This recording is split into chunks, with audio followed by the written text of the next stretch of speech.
Alright guys, so in this video I'm going to be providing you with a flexibility routine that is specific to the roundhouse kick that you can start applying immediately, which is going to help you develop more range in your kicking capabilities so that you can start kicking higher, but more importantly develop more strength and control over that range so that you can generate more force and power through it, as well as express it with more efficiency and less effort.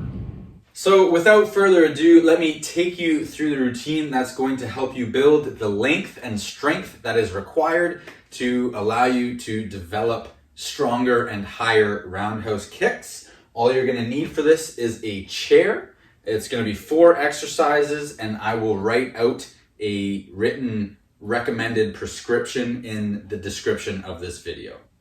So the first thing that we're going to be doing is called a hamstring and hip flexor combo. We're going to be propping our leg up into an elevated hamstring stretch.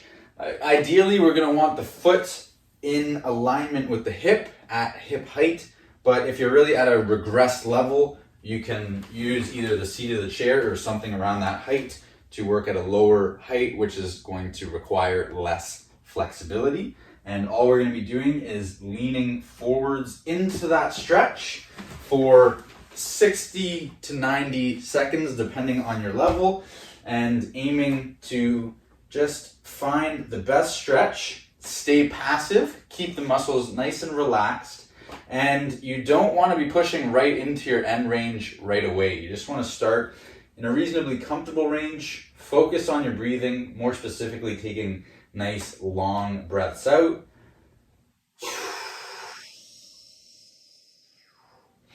And allowing your body to kind of sink deeper into the stretch with every exhalation. Your end goal to work towards is going to be getting the head to touch down to the knee. But again, work at your own level and start in a comfortable range and gradually progress your way deeper into the stretch over the course of the set. And then as soon as that 60 to 90 seconds has passed, however long you're choosing to hold it, we're then going to move immediately into a end range hip flexor isometric hold. So what that's going to look like is this: 1, 2, 3, 4, 5, 6, 7, 8, 9, 10. We're going to do 2 10-second isometrics. 1, 2, 3, 4, 5, 6, 7, 8, 9, 10. Now, when we're doing those isometrics, we want to be using something that is placing our hips in their end range of flexion. The height of the chair is pretty good for me, but if you're not quite that strong or don't have that range of strength, you can use something that is much lower than that, or whatever your current end range is. And if you're having issues with the balance, you can just simply use a wall to support yourself and hold yourself up just like that. Now, just to give you a couple cues to think about when you're doing our end range hip flexor isometric, maximize the contraction in your quads, really flex the quads, and the goal is to keep the knee actively extended so that the leg is fully straight. And we also want to be pointing the toes. And you're just going to maintain that as you lift and hold for those 2 10-second isometrics.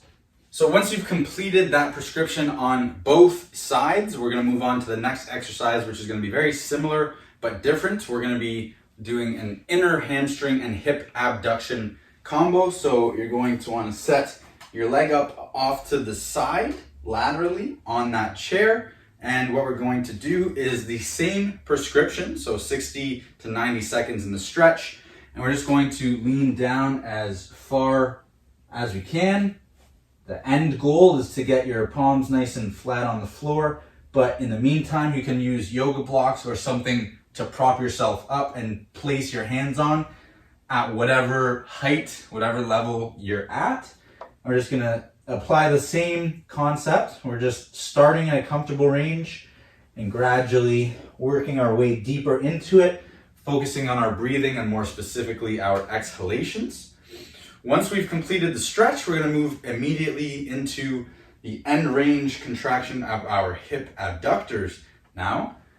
And I highly recommend using a wall for this one or something to allow you to keep your torso more upright. And all we're going to be doing is lifting off, holding 3, 4, 5, 6, 7, 8, 9, 10, back down, quick break, and then another 10-second isometric. 1, 2, 3, 4, 5, 6, 7, 8, 9, 10. And as I said before, we're going to be working in our end range of hip abduction. So whatever height is placing you in your end range is the height you're going to want to work at. And we're going to want to progressively increase that height over time. Now again, we're completing that prescription on both sides before moving on to the next exercise. You can consider that your prep work, which is going to allow you to get the most out of the next 2 exercises and maximize the results out of them. So what we're doing next is called half roundhouse reps. For this one, I do highly recommend that you use a chair or a wall for support to take the balance out of the equation so that you can focus all your attention and energy on the contractions occurring at the hips and maximizing your form and technique. As you approach the higher levels, if you want to start working your balance and get some balance training in as well, you don't need to use that support. That's totally fine, but especially towards the beginner levels, it's going to be very, very helpful for you to get the most out of this exercise. All we're going to be doing here, bringing our working leg into a half front position. So the knee is bent, the hip is flexed, and there's 3 main things that we're looking to focus on here. 1 is going to be rotating the supporting foot. 2 is going to be lifting the femur as high as possible, abducting the hip to our maximum range. And 3 is going to be internally rotating or turning over the hip. So that's getting the foot as high as possible without compromising the rest of the position.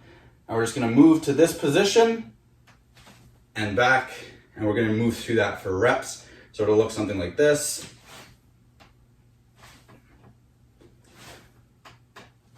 And again, just maximizing the range that we're able to work in, making sure that we're pivoting that supporting foot.